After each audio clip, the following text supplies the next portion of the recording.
Meron po tayong talaba dito. So, ayan po, hugasan ko lang po at pagkatapos pakukuluan lang po natin para po madali natin siyang buksan. At pagkatapos po niyan, aalisin lang din po natin sa shell. So, nakikita nyo naman po kung gaano ka-fresh ang ating talaba rito. At pagkatapos po natin siyang alisin sa kanyang shell, so magsisimula na po tayong magluto. Ayan, meron na tayong kawali. Naggisa na rin po ako ng ating luya.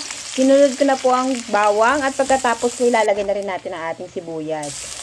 At pagkatapos po natin siyang igisa, susunod na rin po natin ang ating talaba at lalagyan na rin po natin siya ng tubig. At pagkatapos po pakukuluan lang din po natin yan mamaya hanggang sa matuyo po siya. So ayan, nilagyan na rin po natin siya ng oyster sauce. Nilagyan ko na rin po ng Worcestershire sauce at susunod ko na rin po ang paminta. I-adjust nyo na lang po ang lasa niyan. Hindi ko na po nilagyan ng asin kasi may lasa na po ang ating talaba. So yun lamang po.